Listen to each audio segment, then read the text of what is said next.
Mo kí ẹni tó bá wò mí, mo kí ẹni tó bá padà wò mí. Mo kí ọba ṣe ń kíra níkẹ́ ọ láì kí ìgẹ̀ ìkẹ́ ẹ̀yẹ kí tó lè gbòjì ló lẹ́ni ká ọ̀rọ̀ àjèrè mo ṣe ẹ̀làbọ̀rọ̀ ẹ̀làbọ̀yẹ̀ ẹ̀làbọ̀ ṣiṣẹ́ fún gbogbo wa pátápátá. Mẹ́sẹ̀jì mi ó lọ sọ́dọ̀ Aare Almoruf lórí àwọn fídíò tẹ́ gbé jáde lẹ́nu ọjọ́ mẹ́ta yìí lórí Aláàfin of Ọ̀yọ́ àti bàbá Olorisa. Aare Almoruf, tẹ́ bá rántí dáadáa ẹ rí pé ìgbà tẹ́ bẹ̀rẹ̀ show yìí, tẹ́ bẹ̀rẹ̀ program yìí gbà yẹn, fídíò tí mo ṣe fún yín ó sì wà lórí page mi. Mo sọ fún yín pé nǹkan tẹ́ fẹ́ dá sílẹ̀ tó bá dá ọwọ́ yín ò ní ká. I tried to caution you then, but you didn't listen.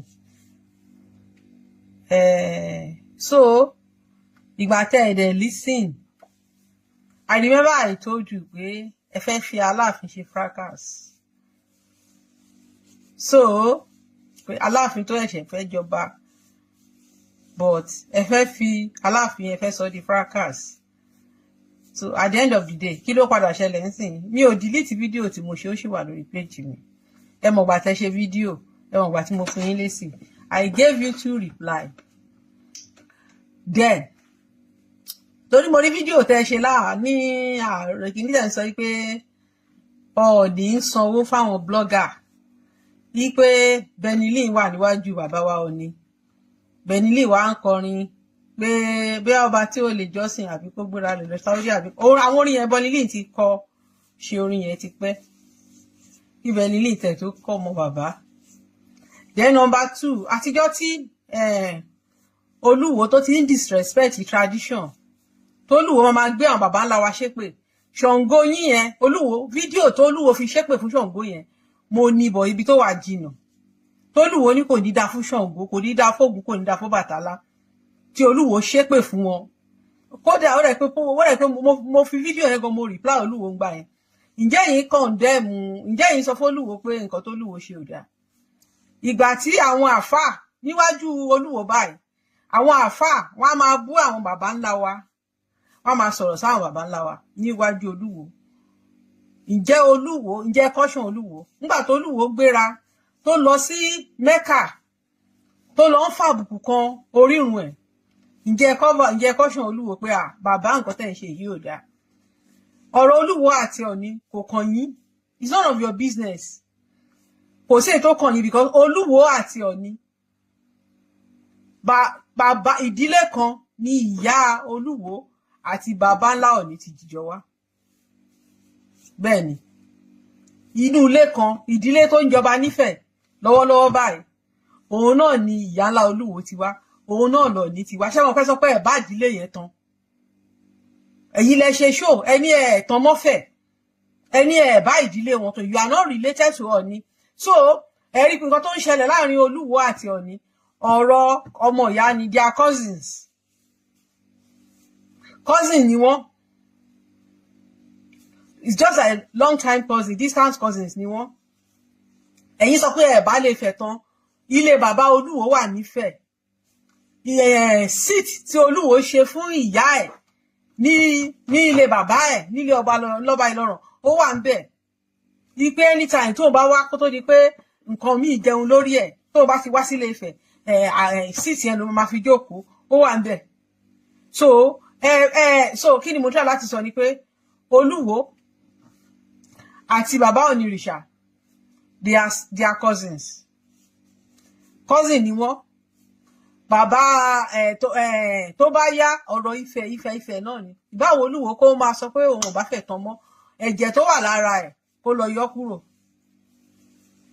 Kó yọ blood yẹn kúrò, then kò lè erase history ẹ̀. Ìyẹn lọ bẹ́ẹ̀. So nígbà tẹ́ sọ pé ó ń gbà tó dín Olúwo náà wá sórí social media tó ń pa irọ́ ojúkorojú pé Ọọ̀ni ló fẹ́ yàwó fóun, tọ́ọ̀ni ò dẹ̀ fẹ́ yàwó fún, tó jẹ́ pé ọba Elégùṣì ló toast ẹ̀ gẹ́ ìyẹn fún, tó dẹ̀ wá sórí social media tó pa oríṣiríṣi irọ́ mọ́ Ọọ̀ni. Mo mọ̀ pé ẹ̀yin náà láìkẹ́ bẹ́ẹ̀. Ẹlẹ́ẹ̀kejì ẹ sọ pé ẹ fẹ́ kógun mí, pé ẹ fẹ́ bẹ̀rẹ̀ sí ń bú bàbá Ọọ̀ni.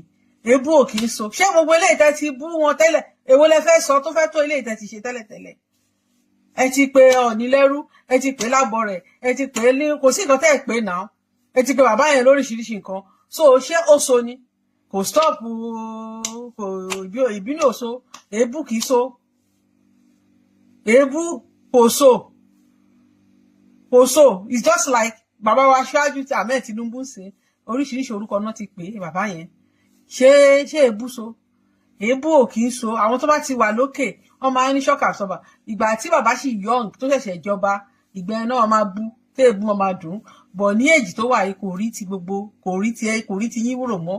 He's thinking ahead. What is the progress of ọmọ káàárọ̀ àjíire? Báwo ni ìran káàárọ̀ àjíire ṣe fẹ́ tẹ̀síwájú? Yes, gbogbo, yeah, that is his vision. How to empower the youth, how to create job. Nǹkan tí bàbá ń bá káàkiri nìyẹn. So bàbá ò rí ti yín rò. Ìbáwù yín kẹ́ lọ kó gbogbo conspiracy yín jọ, kẹ́ lábọ̀ rẹ̀ ní. Tẹ́ bá pe ọba aládé lábọ̀ rẹ̀, kò reduce ọba, kò yọ kúrò. It's just like Olúwo ń sìn. Táwọn kan bá comment sí page wọn sọ pé Olúwo èso ọba, mo ní ọba lolúwo. Olúwo lè máa hùwà tí ò tẹ́ wa lọ́rùn, ọba ni. Because tó bá ti pe àwùjọ àwọn ọba, àwọn mílíọ̀nìà kan wà tí wọn ò lè ní access síbẹ̀, tólúwo dẹ̀ máa wà ńbẹ̀. Bẹ́ẹ̀ ni, ipò tólúwo wà, gómìnà mi Adéwájú ẹ̀ àdọ̀bálẹ̀ fún, torí pé ó jókòó sórí àpèrè àwọn baba ńlá wa. Yes, but tẹ́lẹ̀ máa sọ pé kì í ṣe ọba ni, ọba ni. So the same thing náà pẹ̀lú ẹ̀yin ará Ọ̀yọ́, pẹ̀lú ìlú ṣàn yín pé abọ́ rẹ̀ lọ ni, abọ́ rẹ̀ ni Ọọ̀ni. Ẹ tẹ̀ tún sọ pé ìmúra tí bàbá Ọọ̀ni mú yẹn, bọ́ba mélòó ló múra bẹ́ẹ̀. Ìbéèrè tó fẹ́ bèèrè lọ́wọ́ yín, Ààrẹ Almoruf, ni pé ṣé àwọn baba ńlá tí yín wọ abetí ajá wọ́n múra bí eléyìí? Àbọ́dún wo ni sewing machine dé? Ìbéèrè tó fẹ́ bèèrè lọ́wọ́ yín nìyẹn. Ṣé àwọn bàbá tí yín, Ọ̀rànmíyàn Ilé-Ifẹ̀, Odùduwà, Ògún, Ṣàngó, ṣé wọ́n múra? Ṣé bí àwọn ṣe ń múra ń sìn náà ṣe ń múra láyé ìgbà yẹn? The question I'm asking you. Yes, aṣọ híhun ti wà láyé àtijọ́. Dọ̀la ẹ̀rí pé àwọn ọba Ghana máa ń pa kájà ni. Torí bọ́n ṣe ń múra láyé àtijọ́ nìyẹn. Wọ́n ṣe ń múra láyé àtijọ́. Tẹ́ bá dé àwọn Togo, nǹkan kan bẹ́ẹ̀, àwọn ọba tilẹ̀ kóòtù òjire, àwọn ni wọ́n change the way of dressing wọn. Tí wọ́n bẹ̀rẹ̀ sí ní wọ agbádá àti bùbá. And maybe that's what they feel. Culture máa ń evolve ni. It's just like suit. Àwọn baba ńlá àwọn British wọ suit rí. But lẹ́ni àwọn English ń wọ suit. But àwọn baba ńlá wọn ò wọ suit rí náà. Ọdún wo náà invent suit? King James ò wọ suit. Gbogbo wọn ò wọ suit. A rí painting àwọn baba wọn bí ó tẹ̀ sí picture. Painting wọn wà. Báwa náà ṣe ní artifact àwọn baba ńlá wa. Baba ńlá wa mélòó lẹ́rí tó wọ agbádá àbí tó gbé abetí ajá? Artifact kan péré tí mo ti rí fìlà tó jẹ abetí ajá gan ni artifact Èṣù Ọláìlú. Kò dẹ̀ ń ṣaṣọ tí wọ́n dẹ̀ wọ̀ sọ́rùn Èṣù yẹn, ó dàbí kẹ̀ǹbẹ̀ àti kì í ṣe bí agbádá tó ń ṣe ń sìn yẹn bí style yẹn ṣe rí. Nǹkan máa ń improve ni. So bẹ́ẹ̀ sọ pé ẹ fẹ́ bẹ̀rẹ̀ fún bàbá Onírìṣà yẹn, ẹ bẹ̀rẹ̀, kò sí bàbá Onírìṣà ò mọ̀ bóyá ẹ bú òun, kò mọ̀ bóyá ẹ bú òun. Àwa tá jáde tá ń defend the throne, bàbá Onírìṣà ò mọ̀ bóyá ẹ bú òun. I know what I'm saying. Kò tiẹ̀ mọ̀ bóyá ẹ bú òun because kí ni, ó ti wà lára nǹkan tí wọ́n ti sọ fún nípẹ̀bí wípé ó máa ní àtakò tó pọ̀, ó máa ní oríṣiríṣi. Ṣùgbọ́n gẹ́gẹ́ bí bàbá wa ní ilẹ̀ kóòtù òjire, kò gbọdọ̀ bínú sí wa. And that's why tí bàbá Onírìṣà ò ṣe tí ò kì í fi sọ̀rọ̀, kò sí nǹkan tẹ́ lè ṣe sí, kò ní bínú sí yín. Torí ìkìlọ̀ tán ti fún nípẹ̀bí ni. Ṣùgbọ́n ẹni tó bá kọjá ààyè ẹ̀, wọ́n tó mọ ọkùnrin bá fojú dòrò, òrò á gbé. Mo pity gbogbo àwọn ọmọ tẹ́ kójọ yẹn tẹ́ sponsor. Àwọn ọmọ yín tẹ́ni kan máa tí wọ́n ń bú bàbá lójoojúmọ́. Wọ́n lọ́mọdé búròkò ni, òjọ́ kó lolúwéré ń pa ni. Nítorí pé wórì tó ń ṣe fọ́ tó máa ń ṣe fọ́ nítorí bọ́n ṣe ń wórí fọ́ ní lójoojúmọ́. Ẹni tó bá yájú sọ̀ ní ìrìṣà, ìgbà irúnmọlẹ̀ ló máa bàjà. So Ọọ̀ni ò ní láti bú yín, kò nídìí ẹ̀. Ẹ mọ àyè Ọọ̀ni, tó pé ẹ mọ position Ọọ̀ni ẹ̀ ní máa sọ̀rọ̀ bẹ́ẹ̀ torí ẹ̀yin Ọ̀yọ́. You don't know anything and you claim you know things. Yes, ẹ mọ position bàbá Onírìṣà ni. Ẹ mọ nǹkan kan. ẹ dẹ̀ máa ń claim pé ẹ mọ nǹkan ẹ ń gbé nílùú kan ẹ máa sọ history ìlú míì the same ẹ̀yin Ọ̀yọ́ ilẹ̀ sọ ìtànkìtàn because mo rí fídíò yẹn wọ́n ní Ògúnmọ́lá ló tẹ Ọ̀yọ́ yìí ní 1894 British wọ́n ní ìgbà tí Ọ̀yọ́ ilé tú tí Ọ̀yọ́ ilé tú àwọn Ifẹ̀ wọ́n fún Mọdákẹ́kẹ́ ní ilẹ̀ lára ìlú wọn so ìgbà tí Queen Victoria wá rányàn wá kò wá rí àwọn tó fún wọn ní kò rí àwọn tó fún wọn nílẹ̀ mọ́ àwọn tó fún nílẹ̀ náà wá rí common sense ó yẹ kẹ́ mọ̀ pé ìtàn yẹn ò make sense anybody tó bá kọ ìtàn yẹn sínú ìwé that person is misleading you okay àwọn Ifẹ̀ tó fún Mọdákẹ́kẹ́ ní ilẹ̀ ńgbà yẹn ìbéèrè tí mo máa ń béèrè ni ibo ni location Ifẹ̀ yẹn wà àwọn kan ní Ifẹ̀ yẹn Ifẹ̀ tí wọ́n ń sọ ńgbà yẹn wọ́n ló wà ní Kogi state báwo làwọn tó wà ní Kogi state ṣe wá fún yàn nílẹ̀ níbí báyìí ìyẹn ni question Mọ́remí Àjàṣorò ìyàwó bàbá wa Ọ̀rànmíyàn wọ́n ní ọmọ Ẹ̀là Olúorogbo ó gbé sí odò Ẹ̀sìnmìrìn bó lódò Ẹ̀sìnmìrìn yẹn wà a máa ń béèrè àwọn questions wọ̀nyẹn lọ́wọ́ yín délé Ifẹ̀ but ẹ máa sọ èyí ní lámbà ní orísun àwa ọmọ kóòtù òjìire ṣé mọ̀ pé ẹ wá máa sọ pé wọ́n ń tún tàn kọ ṣé mọ̀ pé ẹ̀yin Ọ̀yọ́ gan lẹ̀ ń ṣe disclaimer fúnra yín mo máa ń rẹ́rìn gan pé ẹ̀yin Ọ̀yọ́ nǹkan tẹ́ ń fà yìí ẹ̀ ń ṣe everyday lẹ̀ ń ṣe disclaimer fúnra yín ẹ̀ ń ṣe disclaimer nǹkan tó ìbò ń pè ní disclaimer ẹ̀ ń ṣe disclaimer fúnra yín ó dé nǹkan tó dẹ̀ dùn mí ni pé mo mọ àwọn tó jọ ọmọ Ọ̀yọ́ tó jẹ́ pé ọlọ́pọlọ pípé ni wọ́n tí mo bá rí ilé ìtọ́jú oníṣẹ̀ṣe tàdé ti jọ wà tipẹ́tipẹ́ tó jẹ́ pé ọ̀rọ̀ tó ń ṣẹlẹ̀ yìí gan in fact but mi ò ní choice ju pé mo gbọ́dọ̀ dá sọ̀rọ̀ yìí because tá a bá dá sí àwọn ọmọ tí wọ́n ti kọ́wọ́ bọ́pọ́ lọ́wọ́ a ní láti reset brain wọn bá ṣe ń reset brain àwọn èèyàn ní religion a ní láti reset brain àwọn èèyàn that's why tí mo ṣe ń dá sí kí ni mo try láti sọ ni pé ẹ ń ṣe disclaimer fún ẹ̀yin everyday ẹ ní Ifẹ̀ yìí eléyìí kò kí ń ṣe ìlú titi yín àwọn kan sọ pé bí ìdá òun ni bàbá àti yín ti wá Ọ̀rànyàn ti Ọ̀yọ́ o kì í ṣe òun l'Ọ̀rànmíyàn ilé Ifẹ̀ yìí àwọn Ọ̀yọ́ yín náà ló ń sọ o ìlà tí Ọ̀yọ́ ń kọ Ìgalà ọ̀dọ̀ àwọn Ìgalà ni wọ́n ti rí ìlà yẹn so disclaimer wo lójú yẹn lọ ẹ ti disclaim ara yín meanwhile Ọlá Ifẹ̀ ni Aláàfin jẹ títí di èní ìjọ tí Ọlá Ifẹ̀ bá ti kúrò lára Aláàfin ti tán gbogbo ẹnu báyìí ni mo fi sọ gbogbo ẹnu ni mo fi sọ ìjọ tí Ọlá Ifẹ̀ tó bá ti kúrò ní ara Aláàfin that is the end gbogbo ọlá tí Aláàfin lò láyé Ọlá Ifẹ̀ ni torí pé Ọ̀rànmíyàn tó tẹ Ọ̀yọ́ dó Ọ̀yọ́ Kàtúngà ọmọ Ilé Ifẹ̀ ni ó dẹ̀ padà sí Ilé Ifẹ̀ gẹ́gẹ́ bí ọba ó di òòṣà ó di alálẹ̀ ilẹ̀ Oòduà because ẹni tó bá ti dòrìṣà nífẹ̀ẹ́ ti di alálẹ̀ ilẹ̀ Oòduà ẹ ṣe disclaimer débi pé ẹni ọ̀pá Ọ̀rànmíyàn tó wà ń fẹ̀ ẹni fèkì ni ìyẹn ẹ̀yin Ọ̀yọ́ ẹni ọ̀pá Ọ̀rànmíyàn tó wà nílé Ifẹ̀ ẹni fèkì ni ẹni kì í ṣọ̀pá ẹ̀ mọ́ ẹni àwọn British ti gbé ọ̀pá yẹn lọ ẹjọ́ bọ́pá yẹn ṣe ga tó British wo ló fẹ́ gbé mọ́tò wo náà fẹ́ fi gbé ẹ wo ọ̀pá Ọ̀rànmíyàn kẹ́ lọ wo àwọn ère tó wà ní èsì ẹ rí pé the same thing ni granite ni òun náà pè ní ancient technology ìgbà tó ń ṣe ẹ̀tọ́ náà ṣe carbon dating fún àwọn ère èsì yẹn wọ́n náà sọ pé ère yẹn ó dẹ̀ kán náà sọ pé bíi 11th century ni wọ́n ti ṣe àwọn ère yẹn so almost 1000 years ago ẹ wo ìyẹn àwọn ère tó wà ní èsì yẹn ọ̀pá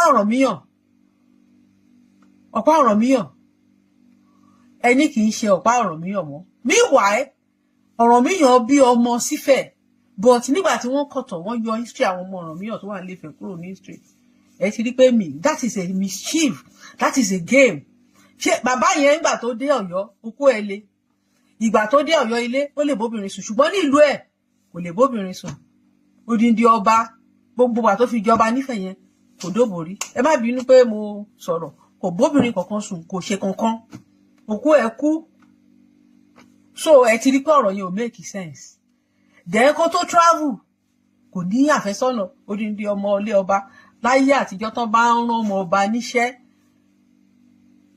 even táwọn jagunjagun bá fẹ́ fìlú lẹ̀ bí ọ̀rọ̀ mìíràn ṣe ń fìlú lẹ̀ wọ́n máa ń ṣe adérọ́pò torí wọ́n máa ń ní option méjì pé ibi táwọn ń lọ àwọn lè kú wọ́n máa fi oyún sínú obìnrin kan tó lọ ẹ lọ wo gbogbo ìtàn ní gbogbo àwọn tó jẹ́ jagunjagun láyé àtijọ́ tí wọ́n bá ń lọ they are going to engage on war because jagunjagun ọ̀nà méjì ló pín sí yídà bóyá ó fẹ́ lọ ó mọ̀ pé tóun bá lọ ó lè kú sọ̀run ó dẹ̀ lè bí victory in case tóun bá kú ó máa ṣe adérọ́pò òun ni àwọn yẹn ní eré náà ń pè ní eré dùnmí nílé Ifẹ̀ akínbọ̀báre wọ́n ní bàbá sọ àkọ́bí ẹ̀ èjì mi my second wọ́n wà ń fẹ̀ lẹ́ni wọ́n preserve tradition bàbá yẹn àwọn náà manage ọ̀pá yẹn tó ti ń tọ́jú ọ̀pá yẹn ìdílé bàbá Ọ̀rànmíyàn àwọn ló ń tọ́jú ọ̀pá yẹn their royal lineage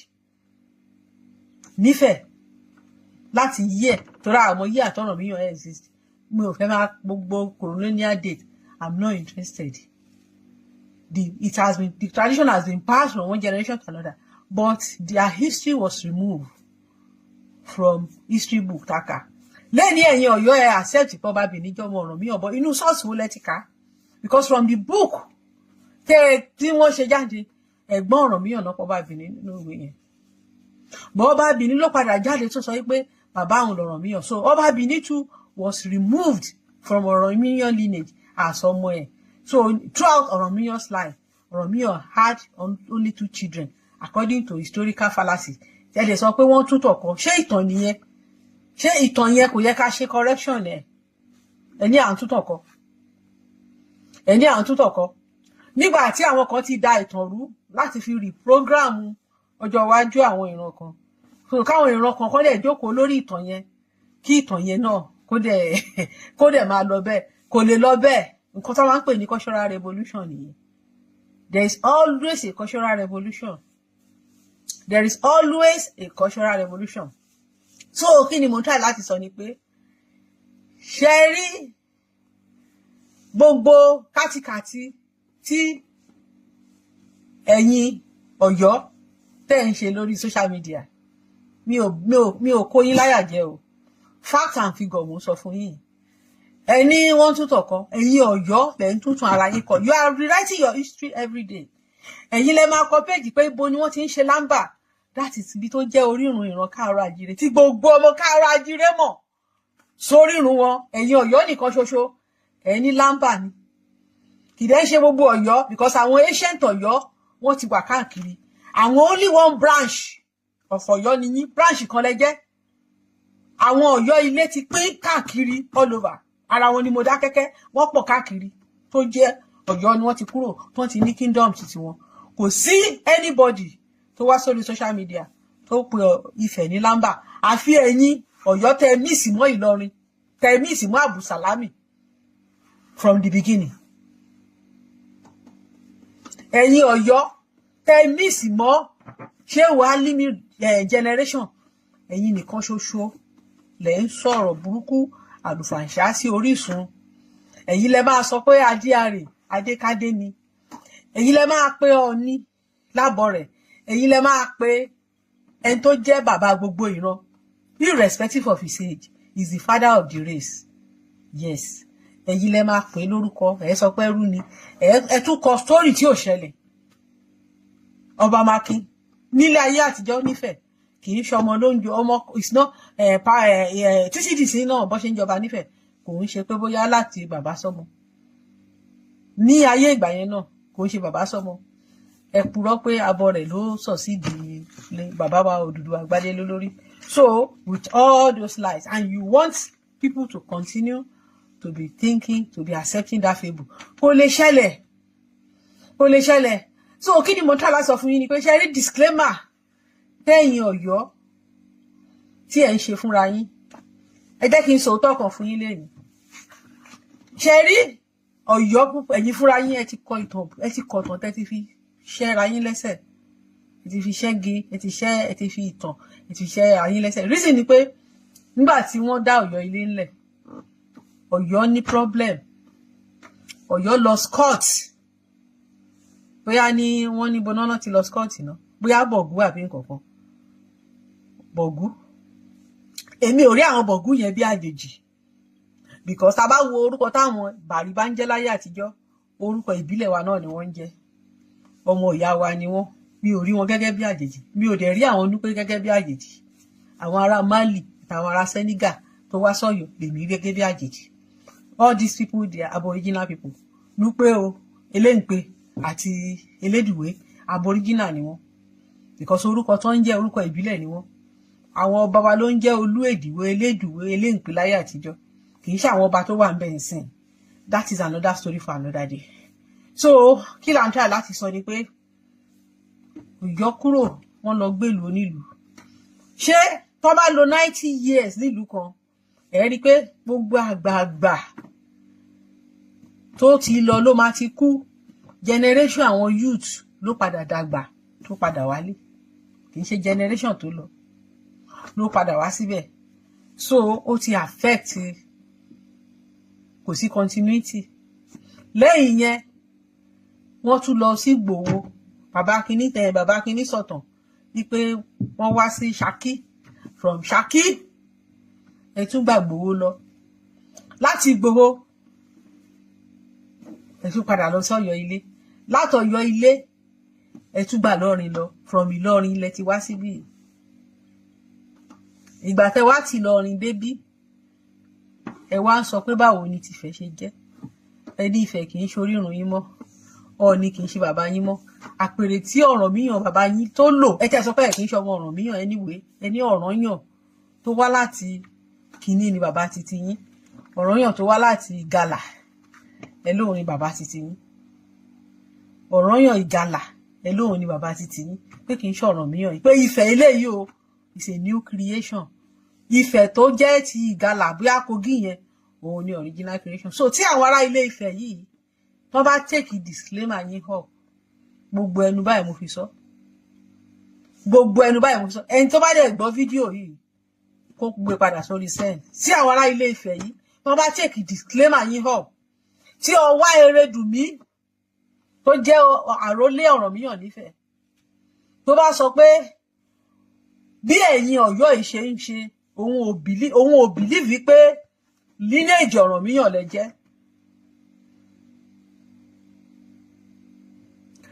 Ipò òòrò pé lineage Ọ̀rànmíyàn lẹ jẹ́. Number one, ẹ lọ sífẹ̀ lọ gbadà mọ́. Ẹ ṣe oríṣiríṣi show láti yẹ̀yẹ́ Ifẹ̀ pé kí náà ń lọ. Bọ̀ Ọba Òbìní ó ṣì ń wá sílé Ifẹ̀. Ìgbà tí Ọba Òbìní tó jẹ, ìgbà tí Ọba Òbìní yìí jẹ 35 years after tán ní bàbá ẹ̀ wá sífẹ̀, òun lòun náà wá. Kò di dandan kó wá sífẹ̀ mọ́, ó gbọ́dọ̀ dífẹ̀ lọ́jọ́ kan torí bàbá wọn Ewéka, ibi tí orí Ewéka nífẹ̀, òun náà ń pè ní Ọ̀run Ọba Adó. Ọ̀run Ọba Adó ó wà nílé Ifẹ̀. Ọba Òbìní gbọ́dọ̀ wá sí ibẹ̀ yẹn. Tó bá débẹ̀ yẹn, tó bá wà ní ààfin Ọọ̀ni ló máa kọ́kọ́ lọ, from ààfin Ọọ̀ni á lọ sí ibẹ̀, ibi tí bàbá wọn wà. From there ó máa lọ sí ọ̀dọ̀ Erédùmí nílé Ọ̀rànmíyàn, wọ́n máa gbé lọ sí ìdí ìkọ̀pá Ọ̀rànmíyàn, ó lórò tán máa ṣe fún bẹ̀.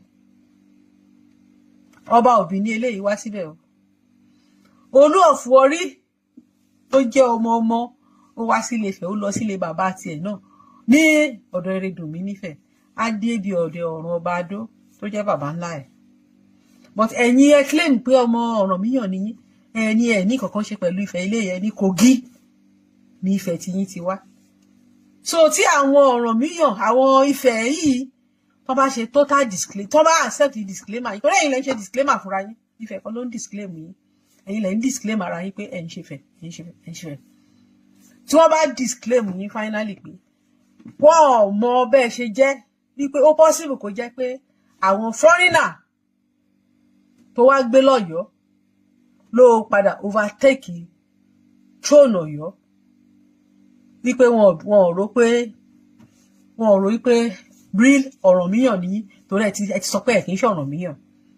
I'm telling you the truth. Ṣé rí a lè díẹ̀ because ẹ máa tún lẹ́tà náà ẹ wá sọ pé àwọn Ifẹ̀ burú o wọ́n sọ ṣe rí mi ìṣépè o ṣe rí ipò Aláàfin nílẹ̀ Yorùbá ó máa kò ní padà yàtọ̀ sí ipò ọba Ìlọrin mọ́ ẹ lọ kọ déètì ẹ ní ilẹ̀ tí ẹ bá stop kàtìkàtì tẹ̀ ń ṣe ẹ lọ kọ déètì ọ̀rọ̀ tí mo sọ yẹ lọ kọ́lẹ̀ tí wọ́n bá take ọ̀rọ̀ yín up gbogbo disclaimer tẹ̀ ń ṣe yẹn tí Ifẹ̀ bá take ẹ̀ up lẹ́ni Ifẹ̀ ló dìsámi fẹ́ẹ̀tì everybody ní ìran kóòtù òjìrè anybody ọmọ kóòtù òjìrè tí Ifẹ̀ bá disclaim